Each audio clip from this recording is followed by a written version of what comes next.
जिन्ना क मैं हुण पढ़िया जां सुनिया, मैनूं तां नहीं लगदा किते भी गुरु गोबिंद सिंह महाराज जी ने कोई रमायण लिखी है। ये तो हुण श्री अकाल तख्त साहिब के जथेदार ਗਿਆਨੀ हरप्रीत सिंह जी दसणगे। कैप्टन अमरिंदर सिंह अपने घर उत्थे फार्म हाउस ते बैठा, उत्थों उठदा आके उत्थे स्टेटमेंट दे के मुड़ के फिर चले जाता। हुण जिन्हां घरां दे चिराग बुझ गए उन्हां नूं हुण दसो उन्हां नूं कंपनसेट कौन करू? अकाली दल का प्रधान जाके ये कहंदा कि अज कैप्टन अमरिंदर सिंह के राज में आ कुछ हो रहा, तो अकाली दल नूं ये अपने 10 साल का राज का भुल गया सारा भी मेरे राज दे विच किन्ने घरां दे घर बर्बाद होए। उस वेले चिट्टा शरेआम विकदा सी, अज भी विक रहा। और जद कि ये सारा कुछ करवाउण वाले कौन है? पॉलीटिशियन। तो पॉलीटिशियन फिर दुध धोते। हुण कैप्टन अमरिंदर सिंह कहंदा मैं चक के सारे अंदर देने दे, सब तो पहला अपने MLA अंदर दे। ਜਿਹੜੇ लोग इदां ਦੀਆਂ ਕੰਮ करवा रहे, अगर वो दे दूँगा 302 के मुकदमे च अंदर उन्होंने ठोक दूँगा, फिर असी कहांगे भी हाँ कैप्टन अमरिंदर सिंह ने सही स्टैप चुक्या।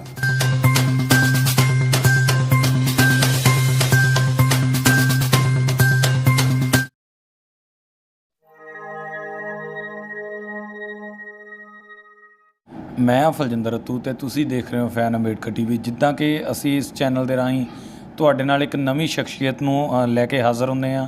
ਸੋ ਇਸੇ ਤਰੀਕੇ ਅੱਜ ਇੱਕ ਕੁਝ ਮੁੱਦਿਆਂ ਦੇ ਉੱਤੇ ਗੱਲਬਾਤ ਕਰਨ ਲਈ ਸਾਡੇ ਨਾਲ ਮੌਜੂਦ ਨੇ ਬਹੁਜਨ ਸਮਾਜ ਪਾਰਟੀ ਦੇ ਸਾਬਕਾ ਮੀਤ ਪ੍ਰਧਾਨ ਸ਼੍ਰੀ MP ਸਿੰਘ ਗੁਰਾਇਆ ਜੀ। ਗੁਰਾਇਆ ਸਾਹਿਬ ਬਹੁਤ ਬਹੁਤ ਸਵਾਗਤ ਹੈ ਤੁਹਾਡਾ ਫੈਨ ਅੰਬੇਡਕਰ TV 'ਚ। ਧੰਨਵਾਦ ਜੀ। ਜੈ ਭੀਮ ਜੈ ਭਾਰਤ।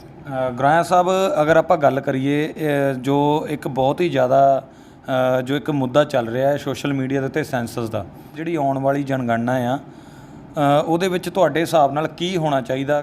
ਕਿਸ ਤਰੀਕੇ ਜੋ ਜਨਗਣਨਾ ਕੀਤੀ ਜਾ ਰਹੀ ਹੈ?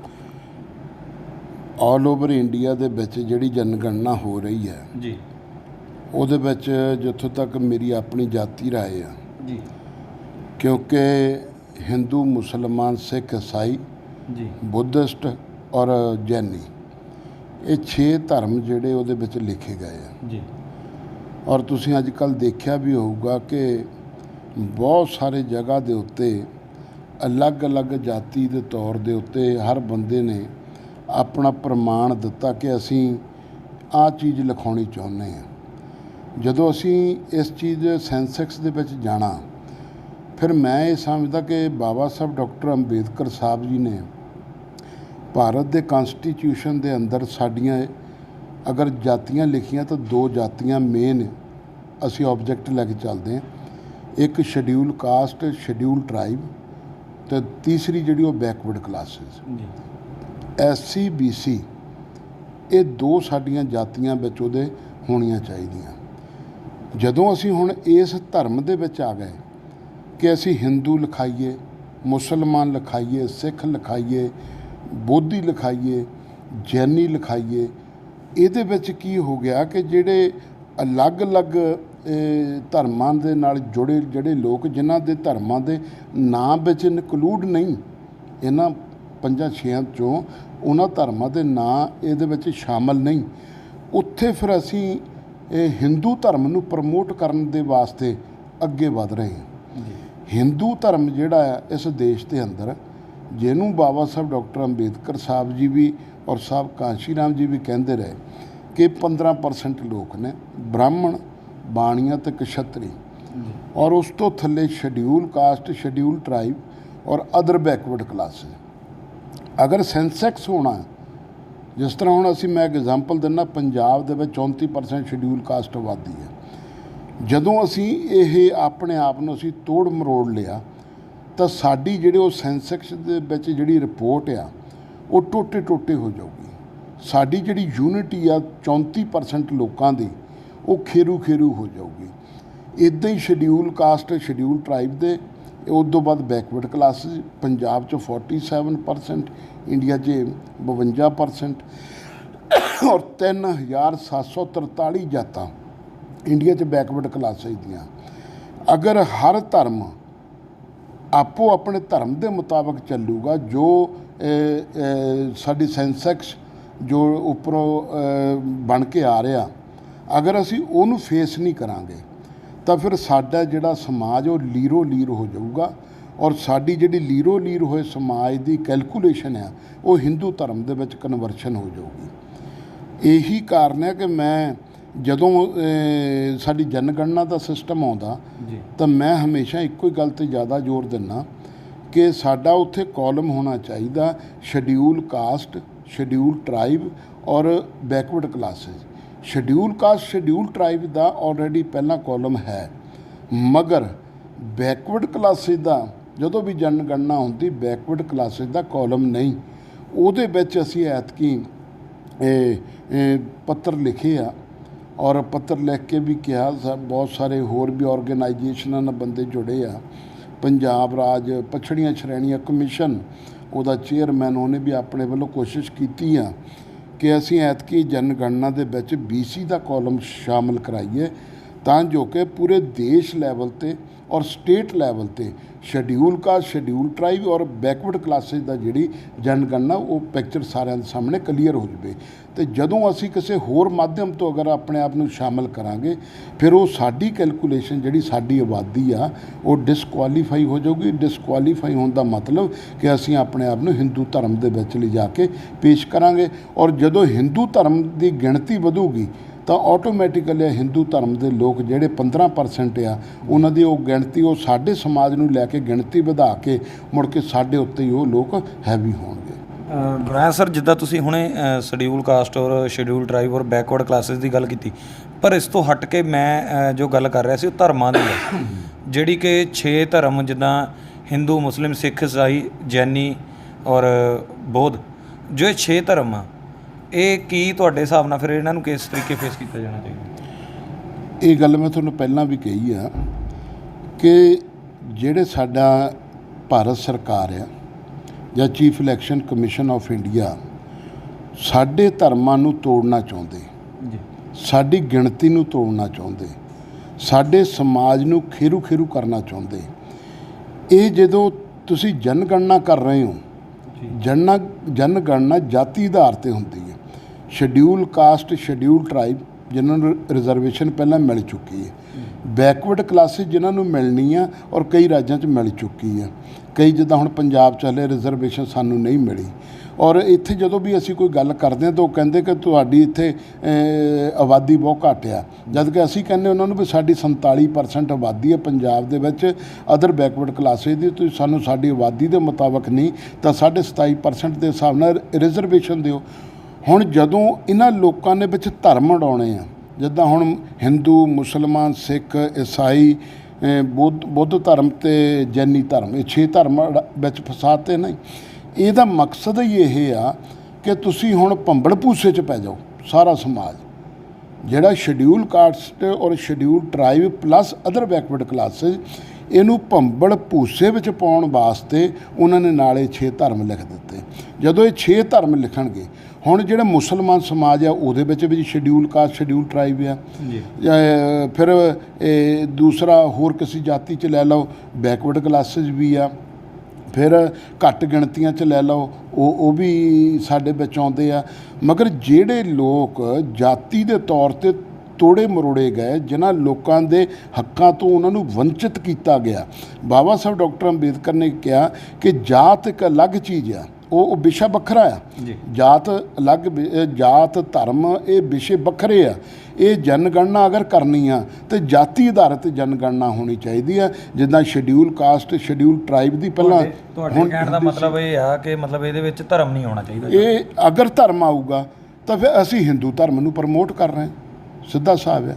ਕਿਉਂਕਿ ਕਈ ਧਰਮਾਂ ਦੇ ਲੋਕ ਜਿਹੜੇ ਸੱਜਣ ਹੈਗੇ ਆ ਉਹ ਕਦੇ ਉਹ ਮੁਸਲਮਾਨ ਧਰਮ ਨਹੀਂ ਲਿਖਣਗੇ, ਕੋਈ ਬੌਧ ਧਰਮ ਨਹੀਂ ਲਿਖੂਗਾ, ਕੋਈ ਜੈਨ ਧਰਮ ਨਹੀਂ ਲਿਖੂਗਾ, ਕੋਈ ਹਿੰਦੂ ਧਰਮ ਨਹੀਂ ਲਿਖੂਗਾ, ਕੋਈ ਸਿੱਖ ਧਰਮ ਨਹੀਂ ਲਿਖੂਗਾ। ਜਦੋਂ ਫਿਰ ਅਸੀਂ ਇੱਥੇ ਉਹ ਧਰਮਾਂ ਦੇ ਉੱਤੇ ਆ ਕੇ ਖੜ ਗਏ ਫਿਰ ਅਸੀਂ ਕੀ ਲਿਖਾਵਾਂਗੇ? ਇਹਦਾ ਮਤਲਬ ਸਾਨੂੰ ਡਿਸਕੁਆਲੀਫਾਈ ਸਾਡੀ ਜਿਹੜੀ ਕਮਿਊਨਿਟੀ ਦੀ ਆਬਾਦੀ ਆ, ਜੋ ਅਸੀਂ ਕਹਿ ਰਹੇ ਕਿ schedule caste schedule tribe 34%, other backward classes Punjab ਦੇ ਵਿੱਚ ਜਿਹੜਾ 47%, ਅਗਰ ਅਸੀਂ ਆਪਣੀ ਜਾਤੀ ਦੀ ਆਬਾਦੀ ਨਹੀਂ ਦੱਸਾਂਗੇ, ਜੋ ਸੈਂਸੈਕਸ ਆਉਣੇ ਚਾਹੀਦੇ ਆ ਵੀ ਇਹਨਾਂ ਲੋਕਾਂ ਨੂੰ ਬੈਨੀਫਿਟਸ ਗੌਰਮੈਂਟ ਵੱਲੋਂ ਮਿਲਣੇ ਚਾਹੀਦੇ ਆ, ਉਹਨੂੰ ਅਸੀਂ ਧਰਮ ਦੇ ਵਿੱਚ ਕਿਉਂ ਕਨਵਰਸ਼ਨ ਕਰ ਰਹੇ ਹਾਂ? ਇਹ ਸਰਕਾਰ ਦੀ ਪੋਲਿਸੀ, ਇਹਨੂੰ ਆਈਡੀਓਲੋਜੀਕਲੀ ਸਮਝਣ ਦੀ ਜ਼ਰੂਰਤ ਹੈ। ਸਰਕਾਰ ਸਾਡੇ ਸਮਾਜ ਨੂੰ ਡਿਸਕੁਆਲੀਫਾਈ ਕਰਨਾ ਚਾਹੁੰਦੀ ਹੈ।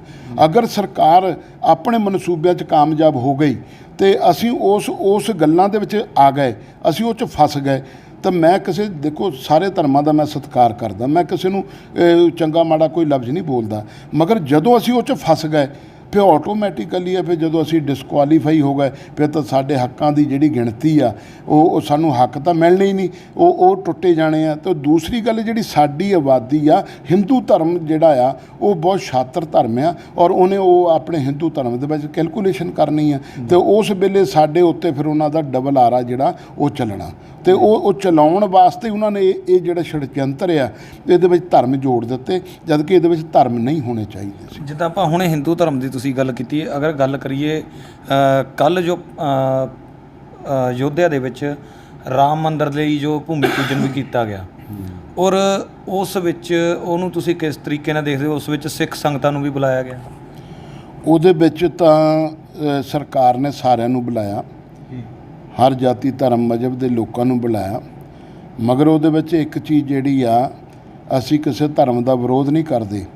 ਬਾਬਰੀ ਮਸਜਿਦ ਦਾ ਅਤੇ ਇਹ ਭਗਵਾਨ ਰਾਮ ਜਨਮ ਭੂਮੀ ਦਾ ਇਹ ਜਿਹੜਾ ਸੁਪਰੀਮ ਕੋਰਟ 'ਚ ਕੇਸ ਚੱਲਦਾ ਸੀ, ਸੁਪਰੀਮ ਕੋਰਟ ਨੇ ਜੋ ਡਿਸੀਜਨ ਦੇ ਦਿੱਤਾ, ਮਾਨਯਵਰ ਪ੍ਰਧਾਨ ਮੰਤਰੀ ਨੇ ਸ਼ਿਲਾਨਿਆਸ ਕਰਤਾ।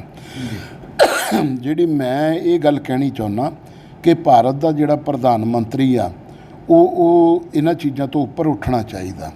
ਭਾਰਤ ਦੇ ਪ੍ਰਧਾਨ ਮੰਤਰੀ ਕਿਸੇ ਇੱਕ ਜਾਤੀ ਦੇ ਲਈ ਨਹੀਂ, ਹਿੰਦੂ ਧਰਮ ਲਈ ਨਹੀਂ। ਭਾਰਤ ਦਾ ਪ੍ਰਧਾਨ ਮੰਤਰੀ ਹਿੰਦੂ, ਮੁਸਲਮਾਨ, ਸਿੱਖ, ਈਸਾਈ, ਬੁੱਧਿਸਟ, ਪਾਰਸੀ, ਜਿੰਨੇ ਵੀ ਧਰਮ ਸਾਡੇ ਇੰਡੀਆ 'ਚ ਆ, ਸਾਰੇ ਲੋਕਾਂ ਨੇ ਵੋਟਾਂ ਪਾ ਕੇ ਉਹਨੂੰ ਜਿਤਾਇਆ, ਔਰ ਉਹਦਾ ਇਹ ਫਰਜ਼ ਬਣਦਾ ਸੀ ਕਿ ਅਗਰ ਉੱਥੇ ਤੁਸੀਂ ਸ਼ਿਲਾਨਿਆਸ ਰੱਖਣਾ, ਨੀਂਹ ਪੱਥਰ ਰੱਖਣਾ, ਕਿਸੇ XYZ ਤੋਂ ਜਿਸ ਤੋਂ ਮਰਜ਼ੀ ਧਰਮ ਗੁਰੂ ਤੋਂ ਰਖਾ ਦਿੰਦੇ, ਕਿਸੇ ਹੋਰ ਤੋਂ ਰਖਾ ਦਿੰਦੇ, ਪ੍ਰਧਾਨ ਮੰਤਰੀ ਆਫ ਇੰਡੀਆ, ਭਾਰਤ ਦਾ ਪ੍ਰਧਾਨ ਮੰਤਰੀ ਉਹ ਨਾ ਰੱਖਦਾ। ਕਿਉਂਕਿ ਜਦੋਂ ਹੁਣ ਉਹ ਇਹ ਰਾਮ ਮੰਦਰ ਦਾ ਨੀਂਹ ਪੱਥਰ ਰੱਖਿਆ, ਪ੍ਰਧਾਨ ਮੰਤਰੀ 'ਤੇ ਇੱਕ ਸਟਿੱਕਰ ਲੱਗ ਗਿਆ ਕਿ ਹਿੰਦੂ ਰਾਸ਼ਟਰ ਬਣਾਉਣਾ ਚਾਹੁੰਦਾ। ਇਹ ਪ੍ਰਧਾਨ ਮੰਤਰੀ ਹਿੰਦੂਆਂ ਦਾ ਆ, ਇਹ ਬਾਕੀ ਧਰਮਾਂ ਦਾ ਪ੍ਰਧਾਨ ਮੰਤਰੀ ਨਹੀਂ ਰਿਹਾ। ਔਰ ਪ੍ਰਧਾਨ ਮੰਤਰੀ ਜੀ ਵੱਲੋਂ ਇੱਕ ਸਟੇਟਮੈਂਟ ਦਿੱਤੀ ਗਈ ਆ ਕਿ ਜੋ ਗੁਰੂ ਗੋਬਿੰਦ ਸਿੰਘ ਜੀ ਨੇ ਰਾਮਾਇਣ ਲਿਖੀ ਸੀਗੀ, ਉਹਦੇ ਬਾਰੇ ਤੁਹਾਡਾ? ਉਹਦੇ ਵਾਸਤੇ ਤਾਂ ਦੇਖੋ, ਅੱਜ ਮੈਂ ਜਿੰਨੀਆਂ ਵੀ ਸਿੱਖ ਸਕਾਲਰਸ ਜਿੰਨੇ ਵੀ ਹੈਗੇ ਆ, ਉਹਨਾਂ ਨੇ ਬਹੁਤ ਸੋਸ਼ਲ ਮੀਡੀਆ ਦੇ ਉੱਤੇ ਆਪੋ ਆਪਣੀਆਂ ਨਿਊਜ਼ ਫਲੈਸ਼ ਕੀਤੀਆਂ ਹੈਗੀਆਂ। ਔਰ ਜਿਹੜਾ ਇਕਬਾਲ ਸਿੰਘ ਜਥੇਦਾਰ ਸੀ ਪਟਨਾ ਸਾਹਿਬ, ਤਖਤ ਸ੍ਰੀ ਪਟਨਾ ਸਾਹਿਬ ਵਾਲੇ, ਉਹਨਾਂ ਨੇ ਇੱਥੋਂ ਤੱਕ ਕਹਿ ਦਿੱਤਾ ਕਿ ਲਵ ਕੁਸ਼ ਜਿਹੜਾ ਲਵ ਸੀ, ਲਵ ਦੀ ਕੁੱਲ ਦੇ ਵਿੱਚੋਂ ਗੁਰੂ ਗੋਬਿੰਦ ਸਿੰਘ ਮਹਾਰਾਜ ਜੀ ਸੰਬੰਧ ਰੱਖਦੇ ਆ, ਅਤੇ ਦੂਸਰਾ ਬੇਦੀਆਂ ਦੀ ਕੁੱਲ 'ਚੋਂ ਗੁਰੂ ਨਾਨਕ ਦੇਵ ਜੀ। ਇਹ ਤਾਂ ਹੁਣ ਜਿਹੜੇ ਸਾਡੇ ਸਿੱਖ ਧਰਮ ਦੇ ਮੋਢੀ ਆ, ਸ਼੍ਰੀ ਅਕਾਲ ਤਖਤ ਸਾਹਿਬ ਦੇ ਜਥੇਦਾਰ ਸਾਹਿਬ ਆ, ਇਹ ਉਹਨਾਂ ਨੂੰ ਪੁੱਛਣ, ਜਾਂ ਸਾਡੇ ਸਿੱਖ ਕੌਮ ਦੇ ਅੰਦਰ ਜਿੰਨੇ ਵੀ ਸਿੱਖ ਸਕਾਲਰ ਨੇ, ਬੁੱਧੀਜੀਵੀ ਨੇ, ਇਹ ਤਾਂ ਉਹ ਇਸ ਚੀਜ਼ ਦਾ ਪੂਰਾ ਗਿਆਨ ਜਿਹੜਾ ਉਹ ਦੱਸ ਸਕਦੇ ਆ ਕਿ ਉਸ ਬੰਦੇ ਨੇ ਉੱਥੇ ਸਟੇਟਮੈਂਟ ਦਿੱਤੀ ਤਾਂ ਕਿੱਦਾਂ ਦਿੱਤੀ। ਨੰਬਰ 2, ਦੂਸਰਾ ਕੁਐਸਚਨ ਇਹ ਆ ਵੀ ਭਾਰਤ ਦੇ ਪ੍ਰਧਾਨ ਮੰਤਰੀ ਨੇ ਕਿਹਾ ਕਿ ਗੋਬਿੰਦ ਰਾਮਾਇਣ ਸ਼੍ਰੀ ਗੁਰੂ ਗੋਬਿੰਦ ਸਿੰਘ ਜੀ ਨੇ ਲਿਖੀ। ਜੋ ਅੱਜ ਤੱਕ ਹੁਣ ਤੱਕ ਮੈਂ ਜਿੰਨਾ ਕੁ ਮੈਂ ਹੁਣ ਪੜ੍ਹਿਆ ਜਾਂ ਸੁਣਿਆ, ਮੈਨੂੰ ਤਾਂ ਨਹੀਂ ਲੱਗਦਾ ਕਿਤੇ ਵੀ ਗੁਰੂ ਗੋਬਿੰਦ ਸਿੰਘ ਮਹਾਰਾਜ ਜੀ ਨੇ ਕੋਈ ਰਾਮਾਇਣ ਲਿਖੀ ਆ। ਔਰ ਇਹ ਕਿਸੇ ਵਿਅਕਤੀ ਵਿਸ਼ੇਸ਼ ਵੱਲੋਂ, ਜੋ ਅੱਜ ਮੈਂ ਇੱਕ ਦੋ ਕੁ ਸਕਾਲਰ ਨੂੰ ਸੁਣ ਰਿਹਾ ਸੀ ਕਿ ਕਿਸੇ ਨੇ, ਮੰਨ ਲਓ ਫਾਰ ਐਗਜ਼ਾਮਪਲ ਵੀ ਤੁਸੀਂ ਕੋਈ ਚੀਜ਼ ਲਿਖੀ ਆ, ਅਤੇ ਉਹ ਤੁਸੀਂ ਅਗਰ ਜੋੜ ਦਿਓ ਗੁਰੂ ਗੋਬਿੰਦ ਸਿੰਘ ਮਹਾਰਾਜ ਨੇ, ਤਾਂ ਗੁਰੂ ਗੋਬਿੰਦ ਸਿੰਘ ਮਹਾਰਾਜ ਨੇ ਨਹੀਂ ਉਹ ਚੀਜ਼ ਬਣਾਈ, ਉਹ ਤੁਹਾਡੀ ਉਪਜ ਆ। ਇੱਦਾਂ ਹੀ ਕਿਸੇ ਨੇ ਕੁਛ ਲਿਖਿਆ ਹੋਊਗਾ ਤਾਂ ਉਹਦਾ ਜਿਹੜਾ ਸਿੱਧਾ ਇਨਡਾਇਰੈਕਟਲੀ ਤੌਰ 'ਤੇ ਤਾਂ ਕਹਿਣਾ ਚਾਹੀਦਾ ਸੀ, ਮਗਰ ਡਾਇਰੈਕਟਲੀ ਪ੍ਰਧਾਨ ਮੰਤਰੀ ਨੇ ਗੁਰੂ ਗੋਬਿੰਦ ਸਿੰਘ ਮਹਾਰਾਜ ਦੇ ਨਾਲ ਉਸ ਚੀਜ਼ ਨੂੰ ਜੋੜਿਆ, ਉਹਦੀ ਮੈਂ ਨਿਖੇਧੀ ਕਰਦਾ। ਸਿੱਖ ਧਰਮ ਦੇ ਵਿੱਚ ਤਾਂ ਕਦੇ ਵੀ ਇਹੋ ਜਿਹੀ ਗੱਲ ਨਹੀਂ ਦੇਖੀ ਅਸੀਂ ਕਦੇ ਜੀ। ਅਗਰ ਗੱਲ ਕਰੀਏ ਤਾਂ ਪ੍ਰਧਾਨ ਮੰਤਰੀ ਨੂੰ ਐਡੀ ਵੱਡੀ ਸਟੇਟਮੈਂਟ ਦੇ ਦੇਣੀ ਚਾਹੀਦੀ ਸੀ ਕਿ ਇੱਕ ਧਰਮ ਰਿਲੇਟਡ? ਇਹ ਤਾਂ ਹੁਣ ਸ਼੍ਰੀ ਅਕਾਲ ਤਖਤ ਸਾਹਿਬ ਦੇ ਜਥੇਦਾਰ ਗਿਆਨੀ ਹਰਪ੍ਰੀਤ ਸਿੰਘ ਜੀ ਦੱਸਣਗੇ, ਕਿਉਂਕਿ ਜਦੋਂ ਅਸੀਂ ਸਿੱਖ ਕਹਾਉਂਦੇ ਹਾਂ ਤਾਂ ਅਸੀਂ ਫਿਰ ਜਿਸ ਸੰਸਥਾ ਦੇ ਨਾਲ ਜੁੜੇ ਹਾਂ ਉਹ 6ਵੇਂ ਪਾਤਸ਼ਾਹ ਦਾ ਤਖਤ ਆ, ਉਹ ਦਿੱਲੀ ਦਰਬਾਰ ਤੋਂ ਵੀ ਉੱਤੇ ਆ। ਉਹਦੀ ਹਾਈਟ 12 ਫੁੱਟ ਆ, ਦਿੱਲੀ ਦਰਬਾਰ ਉਦੋਂ ਬਹੁਤ ਥੱਲੇ ਆ। ਦਿੱਲੀ ਦਰਬਾਰ ਵਰਗੇ ਇੱਥੇ ਪਤਾ ਨਹੀਂ ਕਿੰਨੇ ਆਏ ਕਿੰਨੇ ਚਲੇ ਗਏ, ਮਗਰ ਸ਼੍ਰੀ ਅਕਾਲ ਤਖਤ ਸਾਹਿਬ ਅੱਜ ਵੀ ਆ, ਕੱਲ੍ਹ ਵੀ ਰਹੇਗਾ, ਆਉਣ ਵਾਲੇ ਵਕਤ ਤੱਕ ਵੀ ਉਹ ਰਹੇਗਾ। ਔਰ ਜਿਹੜਾ ਵੀ ਜਥੇਦਾਰ ਉੱਥੇ ਮਨੋਨੀਤ ਹੁੰਦੇ ਰਹਿਣਗੇ, ਉਹ ਉਹਨਾਂ ਦੇ ਨਾਲ 5 ਸਿੰਘ ਸਾਹਿਬਾਨ ਨੇ, ਔਰ ਉਹ ਜੋ ਫੈਸਲਾ ਕਰਨਗੇ ਤਾਂ ਉਹ ਜਿਹਨੂੰ ਵੀ ਉਹ ਸਜ਼ਾ ਲਾਉਣਗੇ, ਜਾਂ ਪ੍ਰਧਾਨ ਮੰਤਰੀ ਹੋਵੇ ਕੋਈ ਹੋਵੇ। ਇੱਥੇ ਤਾਂ ਵੱਡੇ ਵੱਡੇ ਰਾਜੇ ਮਹਾਰਾਜੇ ਅਕਬਰ ਬਾਦਸ਼ਾਹ ਵਰਗੇ ਵੀ ਆ ਕੇ ਸਿਰ ਝੁਕਾ ਕੇ ਗਏ ਆ। ਪ੍ਰਧਾਨ ਮੰਤਰੀ ਨਰਿੰਦਰ ਮੋਦੀ ਕੀ ਚੀਜ਼ ਹੈ ਉਹਨਾਂ ਦੇ ਮੂਹਰੇ? ਇਸ ਕਰਕੇ ਮੋਦੀ ਨੇ ਕੀ ਕਿਹਾ, ਇਹ ਤਾਂ ਉਹ ਸਾਡੇ ਹੁਣ ਸਿੱਖ ਇਤਿਹਾਸ ਦੇ ਜਿਹੜੇ ਸਰਮੌਰ ਆਗੂ ਆ ਉਹਦੇ ਉੱਤੇ ਉਹ ਟਿੱਪਣੀ ਕਰਨ ਤਾਂ ਜ਼ਿਆਦਾ ਬੈਸਟ ਹੈ, ਬਜਾਏ ਕਿ ਮੈਂ ਅਗਰ ਕੋਈ ਗੱਲ ਕਹਾਂ ਤਾਂ। ਅਗਰ ਗੱਲ ਕਰੀਏ ਪੰਜਾਬ ਦੀ, ਜੇ ਆਪਾਂ ਸਿਆਸਤ ਦੇ ਵਿੱਚ ਦੇਖੀਏ ਤੇ ਕਿਤੇ ਨਾ ਕਿਤੇ ਕੈਪਟਨ ਸਾਹਿਬ ਜਦੋਂ ਇਲੈਕਸ਼ਨਾਂ ਦੇ ਟਾਈਮ ਦੇ ਵਿੱਚ ਕੈਪਟਨ ਸਾਹਿਬ ਨੇ ਸੌਹਾਂ ਵੀ ਖਾਧੀਆਂ ਸੀਗੀਆਂ ਗੁਟਕਾ ਸਾਹਿਬ ਨੂੰ ਹੱਥ ਵਿੱਚ ਫੜ ਕੇ ਕਿ ਅਸੀਂ ਨਸ਼ਾ ਖਤਮ ਕਰਾਂਗੇ, ਪਰ ਉਹ ਨਸ਼ਾ ਖਤਮ ਕਰਨ ਦੀ ਬਜਾਏ ਜ਼ਹਿਰੀਲੀ ਸ਼ਰਾਬ ਦੇ ਨਾਲ ਬਹੁਤ ਸਾਰੀਆਂ ਮੌਤਾਂ ਹੋਈਆਂ ਮਾਝੇ ਦੇ ਵਿੱਚ। ਉਹਨੂੰ ਤੁਸੀਂ ਕਿਸ ਨਜ਼ਰੀਏ ਨਾਲ? ਕੈਪਟਨ ਅਮਰਿੰਦਰ ਸਿੰਘ ਨੇ, ਮੈਂ ਦੇਖੋ ਕਈ ਜਗ੍ਹਾ ਜਾ ਕੇ ਵੀ ਆਇਆ, ਅਤੇ ਥੋੜ੍ਹੇ ਦਿਨ ਪਹਿਲਾਂ ਮੈਂ ਫੇਸਬੁੱਕ 'ਤੇ ਵੀ ਲਾਈਵ ਹੋ ਕੇ ਕਿਹਾ ਸੀ ਜੀ, ਅਤੇ ਉਹਦੇ ਵਿੱਚ ਵੀ ਮੈਂ ਇਹ ਗੱਲ ਕਹੀ ਸੀ ਕਿ ਦੇਖੋ, ਜਦੋਂ ਸ਼ਰਾਬ ਅਗਰ ਅਸੀਂ ਕਿਸੇ ਬੰਦੇ ਨੂੰ ਪ੍ਰਮੋਟ ਕਰਕੇ ਲਾਇਸੈਂਸ ਦਿੰਦੇ ਹਾਂ, ਸੈਂਟਰ ਗੌਰਮੈਂਟ ਲਾਇਸੈਂਸ ਦਿੰਦੀ ਆ, ਸਟੇਟ ਗੌਰਮੈਂਟ ਨਹੀਂ ਦਿੰਦੀ। ਫਿਰ ਇਹ ਡਿਸਟਿਲਰੀ ਲੱਗਦੀ ਆ। ਡਿਸਟਿਲਰੀ ਤੋਂ ਇਲਾਵਾ ਜਿੱਥੇ ਜਿੱਥੇ ਸਾਡੇ MLA ਜਿਨ੍ਹਾਂ ਹਲਕਿਆਂ ਜਿੱਤਦੇ ਆ, ਹੁਣ ਉਹਨਾਂ ਹਲਕਿਆਂ ਦੇ ਵਿੱਚ ਦੇਸੀ ਸ਼ਰਾਬ ਨਿਕਲਦੀ ਹੈ, ਘਰਾਂ ਦੇ ਵਿੱਚ ਭੱਠੀਆਂ ਲੱਗੀਆਂ। ਔਰ ਅੱਜ ਜਦੋਂ 120 ਬੰਦੇ ਤੋਂ ਉੱਪਰ ਹੁਣ ਤੱਕ ਗਿਣਤੀ ਹੋ ਗਈ ਵੀ ਬੰਦੇ ਮਰ ਚੁੱਕੇ ਆ। ਹੁਣ ਮਰਨ ਤੋਂ ਬਾਅਦ ਕੱਲ੍ਹ ਕੈਪਟਨ ਅਮਰਿੰਦਰ ਸਿੰਘ ਜੀ ਬੋਲੇ ਆ ਬਈ ਮੈਂ ਉਹਨਾਂ ਨੂੰ ਸਖਤ ਤੋਂ ਸਖਤ ਸਜ਼ਾ ਦਊਂਗਾ। ਹੁਣ ਉਹਦੇ ਵਿੱਚ ਦੇਖੋ ਬਿਊਰੋਕਰੇਟਸ ਨੂੰ ਸਸਪੈਂਡ ਕਰ ਦਿੱਤਾ, ਜਨਾਨੀਆਂ ਚੱਕ ਕੇ ਅੰਦਰ ਦੇ ਦਿੱਤੀਆਂ। ਫਿਰ ਉਦੋਂ ਇਲਾਵਾ ਹੋਰ ਜਿਹੜੇ ਨਿੱਕੇ ਮੋਟੇ ਅਫਸਰ ਆ ਉਹਨਾਂ ਨੂੰ ਨੌਕਰੀ ਤੋਂ ਸਸਪੈਂਡ ਕਰ ਦਿੱਤਾ। ਹੁਣ ਜਿਹੜੀਆਂ ਵੱਡੀਆਂ ਮਛਲੀਆਂ ਉਹ ਕੈਪਟਨ ਦਾ ਭਾਪਾ ਆ ਕੇ ਉਹਨਾਂ ਨੂੰ ਸਜ਼ਾ ਦਊਗਾ। ਕੈਪਟਨ ਅਮਰਿੰਦਰ ਸਿੰਘ ਕੀ ਕਰਦਾ? ਕੈਪਟਨ ਅਮਰਿੰਦਰ ਸਿੰਘ ਆਪਣੇ ਘਰ ਉੱਥੇ ਫਾਰਮ ਹਾਊਸ 'ਤੇ ਬੈਠਾ, ਉੱਥੋਂ ਉੱਠਦਾ ਆ ਕੇ ਉੱਥੇ ਸਟੇਟਮੈਂਟ ਦੇ ਕੇ ਮੁੜ ਕੇ ਫੇਰ ਚਲੇ ਜਾਂਦਾ। ਹੁਣ ਜਿਨ੍ਹਾਂ ਘਰਾਂ ਦੇ ਚਿਰਾਗ ਬੁਝ ਗਏ ਉਹਨਾਂ ਨੂੰ ਹੁਣ ਦੱਸੋ ਉਹਨਾਂ ਨੂੰ ਕੰਪਨਸੇਟ ਕੌਣ ਕਰੂਗਾ? ਅਸਲ ਦੇ ਵਿੱਚ ਦੇਖਿਆ ਜਾਵੇ ਤਾਂ ਇਸ ਮੁੱਦੇ ਦੇ ਉੱਤੇ ਬਹੁਤ ਸਾਰੀ ਰਾਜਨੀਤੀ ਹੋ ਰਹੀ ਆ। ਜੇ ਆਪਾਂ ਕਹੀਏ ਤਾਂ ਸਿੱਧੇ ਤੌਰ 'ਤੇ ਕਹੀਏ ਤਾਂ ਜੋ ਲੋਕਾਂ ਦੀਆਂ ਜੋ ਲਾਸ਼ਾਂ ਜੋ ਮੌਤਾਂ ਆ ਉਹਨਾਂ ਦੇ ਉੱਤੇ ਰਾਜਨੀਤੀ ਕੀਤੀ ਜਾ ਰਹੀ ਹੈ। ਹਰ ਪੋਲੀਟੀਕਲ ਪਾਰਟੀ ਨੇ ਦੇਖੋ ਹਰ ਚੀਜ਼ ਨੂੰ ਗੇਮ ਨੂੰ ਅਚੀਵ ਕਰਨਾ, ਚਾਹੇ ਉਹ ਆਮ ਆਦਮੀ ਪਾਰਟੀ ਹੈ, ਚਾਹੇ ਉਹ ਕਾਂਗਰਸ ਹੈ, ਚਾਹੇ ਉਹ ਅਕਾਲੀ ਦਲ ਹੈ, ਚਾਹੇ ਕੋਈ ਵੀ ਆ। ਜਦੋਂ ਅਕਾਲੀ ਦਲ ਦਾ ਪ੍ਰਧਾਨ ਜਾ ਕੇ ਉੱਥੇ ਬੋਲਦਾ ਤਾਂ ਮੈਨੂੰ ਉਸ ਵੇਲੇ ਮਹਿਸੂਸ ਹੁੰਦਾ ਕਿ 10 ਸਾਲ ਇਹ ਰਾਜ ਕਰਕੇ ਗਏ, 10 ਸਾਲਾਂ 'ਚ ਇਹਨਾਂ ਨੇ ਲੋਕਾਂ ਦੇ ਘਰਾਂ ਦੇ ਘਰ ਉਜਾੜ ਦਿੱਤੇ ਚਿੱਟੇ ਦੇ ਨਾਲ। ਅੱਜ ਦੇ ਯੁੱਗ ਦੇ ਵਿੱਚ ਕੈਪਟਨ ਅਮਰਿੰਦਰ ਸਿੰਘ ਦੀ ਸਰਕਾਰ ਆ। ਅੱਜ ਨਕਲੀ ਸ਼ਰਾਬ ਪੀ ਕੇ ਲੋਕਾਂ ਦੇ ਘਰਾਂ ਦੇ ਚਿਰਾਗ ਬੁਝ ਗਏ, ਔਰ ਇੱਥੋਂ ਤੱਕ ਆ ਕਿ ਇੱਕ ਲੇਡੀਜ਼ ਵੀ ਡੈਥ ਹੋ ਗਈ ਔਰ ਬੰਦੇ ਦੀ ਵੀ ਡੈਥ ਹੋ ਗਈ, ਬੱਚੇ ਜਿਹੜੇ ਬੇਘਰੇ ਹੋ ਗਏ, ਔਰ ਉਹਨਾਂ ਦੇ ਪਿੱਛੇ ਹੁਣ ਕੋਈ ਵੀ ਉਹ ਬੱਚਿਆਂ ਦਾ ਲੁੱਕ ਆਫਟਰ ਕਰਨ ਲਈ ਕੋਈ ਨਹੀਂ। ਔਰ ਪੂਰੇ ਪੰਜਾਬ ਦੇ ਅੰਦਰ ਰਾਜਪੁਰੇ ਤੋਂ ਗੱਲ ਚੱਲੀ, ਰਾਜਪੁਰੇ ਕੀ ਕਾਰਵਾਈ ਕੀਤੀ ਕੈਪਟਨ ਅਮਰਿੰਦਰ ਸਿੰਘ ਨੇ?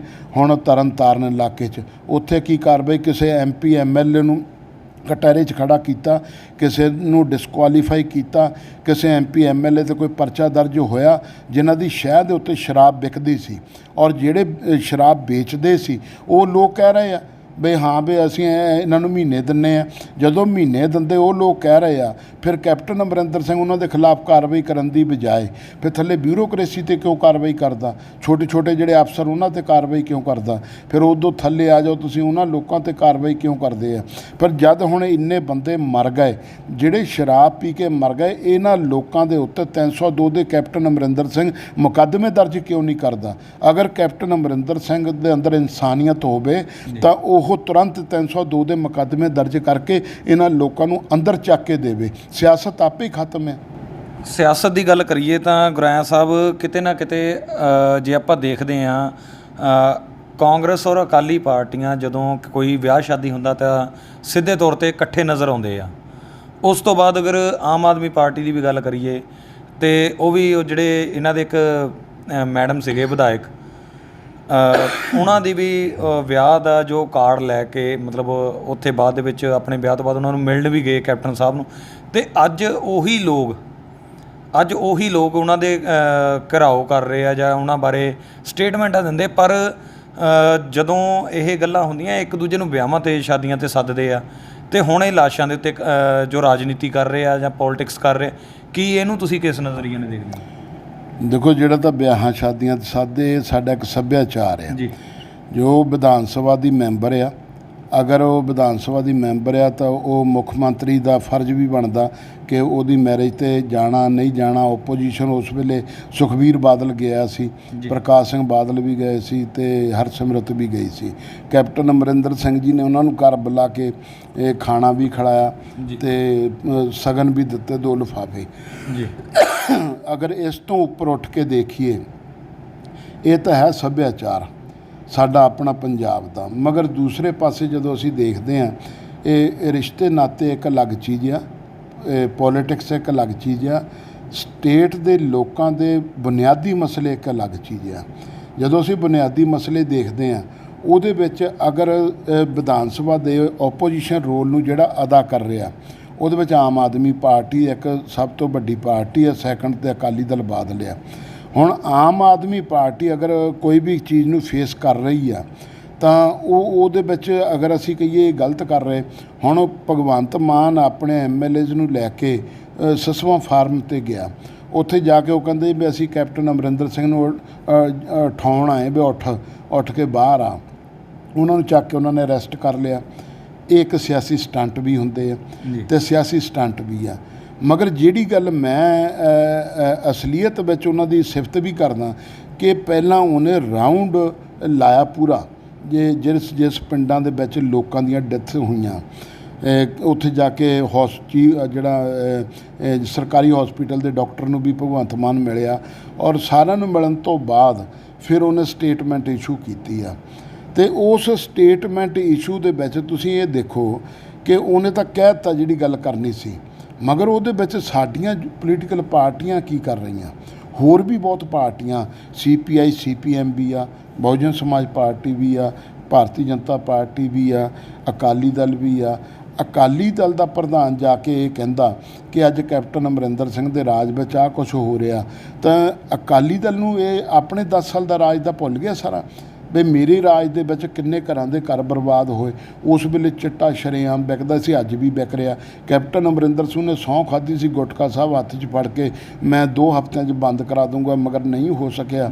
ਔਰ ਇਹ ਜਿਹੜੀਆਂ ਚੀਜ਼ਾਂ ਸਾਰੀਆਂ ਇਹ ਉੱਤਰ ਕਾਟੋ ਮੈਂ ਚੜ੍ਹਾਂ, ਕਿਉਂਕਿ ਅਕਾਲੀ ਦਲ ਨੂੰ ਪਤਾ ਵੀ ਹੁਣ ਕੈਪਟਨ ਨੇ ਆਉਣਾ ਨਹੀਂ, ਹੁਣ ਸਾਡੀ ਵਾਰੀ ਆ। ਅਤੇ ਗਾਹਾਂ ਪਹਿਲਾਂ ਇਹ ਕੈਪਟਨ ਅਮਰਿੰਦਰ ਸਿੰਘ ਨੂੰ ਵੋਟਾਂ ਅਕਾਲੀ ਦਲ ਨੇ ਪਵਾਈਆਂ ਸੀ ਔਰ ਐਤਕੀ ਕੈਪਟਨ ਅਮਰਿੰਦਰ ਸਿੰਘ ਜਿਹੜਾ ਉਹ ਅਕਾਲੀ ਦਲ ਨੂੰ ਵੋਟਾਂ ਪਵਾ ਕੇ ਇਹਨਾਂ ਨੂੰ ਸੱਤਾ 'ਚ ਲੈ ਕੇ ਆਊਗਾ। ਮਗਰ ਅਗਰ ਪੰਜਾਬ ਦੀ ਜਨਤਾ ਇਹਨਾਂ ਚੀਜ਼ਾਂ ਤੋਂ ਅਵੇਅਰ ਹੋ ਜਾਵੇ, ਉਹਨਾਂ ਨੂੰ ਇਹ ਪਤਾ ਲੱਗ ਜਾਵੇ ਕਿ ਇਹ ਲੋਕ ਸਾਡਾ ਸ਼ੋਸ਼ਣ ਕਰ ਰਹੇ ਆ, ਤਾਂ ਉਹਦੇ ਵਿੱਚੋਂ ਫਿਰ ਨਵੀਂ ਧਿਰ ਨਿਕਲੇ।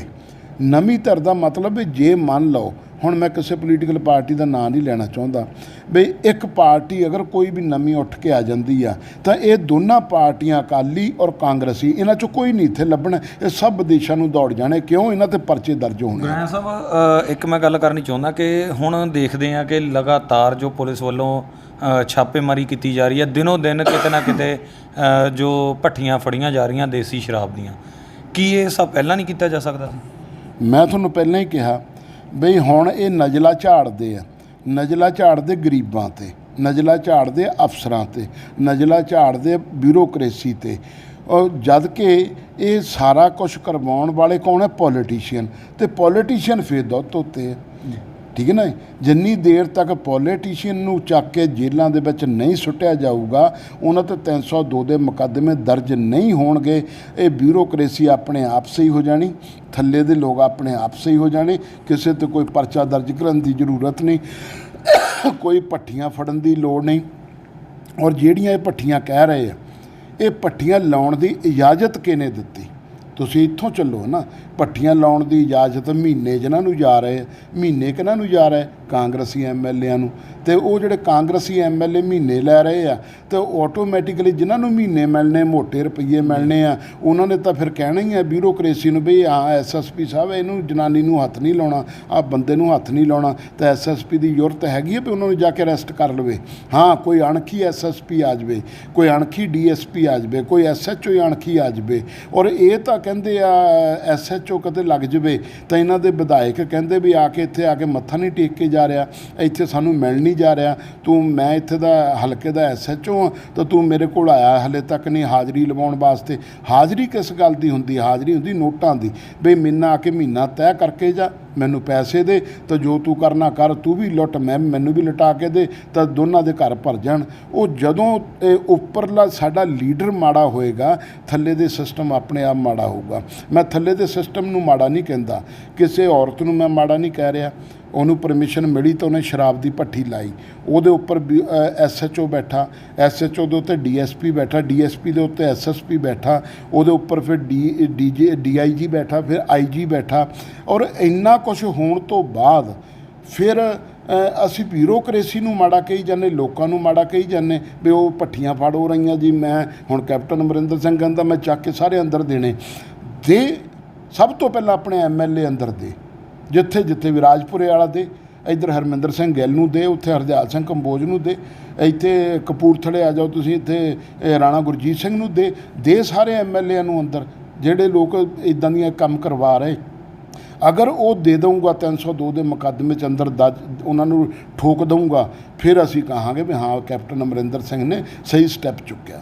ਗੁਰਾਇਆ ਸਾਹਿਬ, ਆਖੀਰ ਦੇ ਵਿੱਚ ਜੋ ਫੈਨ ਅੰਬੇਡਕਰ ਟੀਵੀ ਨੂੰ ਜੋ ਦਰਸ਼ਕ ਦੇਖਦੇ ਨੇ ਉਹਨਾਂ ਨੂੰ ਤੁਸੀਂ ਆਪਣੇ ਵੱਲੋਂ ਕੀ ਮੈਸੇਜ ਦੇਣਾ ਚਾਹੁੰਦੇ? ਮੈਂ ਤਾਂ ਇਹੀ ਕਹਿਣਾ ਚਾਹੁੰਦਾ ਕਿ ਜਿੰਨੇ ਲੋਕ ਵੀ ਮੈਨੂੰ ਦੇਖ ਰਹੇ ਆ ਵੀ ਸਾਨੂੰ ਖੁਦ ਅਵੇਅਰ ਹੋਣਾ ਚਾਹੀਦਾ। ਆਪਾਂ 3-4 ਮੁੱਦੇ ਡਿਸਕਸ ਕੀਤੇ ਆ ਜੀ, ਸੈਂਸੈਕਸ ਤੋਂ ਲੈ ਕੇ ਥੱਲੇ ਤੱਕ, ਜਿਹੜਾ ਸਾਡੇ ਸਮਾਜ ਦੀ ਆਬਾਦੀ ਹੈ ਸਭ ਤੋਂ ਵੱਡੀ ਹੈ। ਤੁਸੀਂ ਜੇਲ੍ਹਾਂ 'ਚ ਜਾ ਕੇ ਦੇਖ ਲਓ, ਸਾਡੇ ਸਮਾਜ ਦੇ ਸਭ ਤੋਂ ਵੱਧ ਜੇਲ੍ਹਾਂ ਵਿੱਚ ਇਸ ਵੇਲੇ ਕੈਦ ਕੱਟ ਰਹੇ ਜੀ। ਕੋਈ ਵੀ ਅਪਰ ਕਾਸਟ ਦਾ ਬੰਦਾ ਤੁਹਾਨੂੰ ਨਜ਼ਰ ਨਹੀਂ ਆਊਗਾ। ਔਰ ਸਾਨੂੰ ਅਗਰ ਅਸੀਂ ਅਵੇਅਰ ਹਾਂ ਜਾਂ ਸਾਡਾ ਸਮਾਜ ਅਵੇਅਰ ਆ ਤਾਂ ਅਸੀਂ ਜਾਤੀ ਤੌਰ 'ਤੇ ਵੀ ਔਰ ਇਕਨੋਮਿਕਲੀ ਵੀ ਔਰ ਸੋਸ਼ਲੀ ਵੀ ਅਸੀਂ ਕਦੇ ਟੁੱਟ ਨਹੀਂ ਸਕਦੇ। ਇਹ ਜਿਹੜੀਆਂ ਸਰਕਾਰਾਂ ਇਹ ਸਾਨੂੰ ਤੋੜਨਾ ਚਾਹੁੰਦੀਆਂ ਔਰ ਅਸੀਂ ਟੁੱਟਣਾ ਕਿ ਨਹੀਂ ਟੁੱਟਣਾ ਇਹ ਸਾਡੇ ਉੱਤੇ ਡਿਪੈਂਡ ਔਨ ਆ। ਤਾਂ ਮੈਂ ਤਾਂ ਇਹੀ ਰਿਕੁਐਸਟ ਕਰੂੰਗਾ ਕਿ ਸਾਨੂੰ ਆਪਣੇ ਛੋਟੇ ਛੋਟੇ ਮਨਸੂਬਿਆਂ ਦੇ ਵਿੱਚ ਟੁੱਟਣਾ ਨਹੀਂ ਚਾਹੀਦਾ, ਸਾਨੂੰ ਆਪਣੀ ਏਕਤਾ ਨੂੰ ਬਰਕਰਾਰ ਕਰਕੇ ਚੱਲਣਾ ਚਾਹੀਦਾ ਔਰ ਆਉਣ ਵਾਲੇ ਸਮੇਂ ਦੇ ਵਿੱਚ ਇਹਨਾਂ ਨੂੰ ਮੂੰਹ ਤੋੜਮਾ ਜਵਾਬ ਦੇਣਾ ਚਾਹੀਦਾ। ਤਦ ਹੀ ਅਸੀਂ ਆਪਣੇ ਮਨਸੂਬਿਆਂ 'ਚ ਕਾਮਯਾਬ ਹੋ ਸਕਾਂਗੇ। ਬਹੁਤ ਬਹੁਤ ਧੰਨਵਾਦ। ਥੈਂਕ ਯੂ ਜੀ। ਸੋ ਇਹ ਸਨ ਸਾਡੇ ਨਾਲ ਬਹੁਜਨ ਸਮਾਜ ਪਾਰਟੀ ਦੇ ਸਾਬਕਾ ਮੀਤ ਪ੍ਰਧਾਨ MP ਸਿੰਘ ਗੁਰਾਇਆ ਜੀ। ਸੋ ਇਸੇ ਤਰ੍ਹਾਂ ਤੁਸੀਂ ਨਵੀਆਂ ਖਬਰਾਂ ਦੇਖਣ ਦੇ ਲਈ ਚੈਨਲ ਨੂੰ ਸਬਸਕ੍ਰਾਈਬ ਕਰੋ, ਲਾਈਕ ਕਰੋ, ਸ਼ੇਅਰ ਕਰੋ ਔਰ ਕਮੈਂਟਸ ਦੇ ਵਿੱਚ ਆਪਣੀ ਰਾਏ ਜ਼ਰੂਰ ਦਿਓ। ਇਜਾਜ਼ਤ, ਧੰਨਵਾਦ।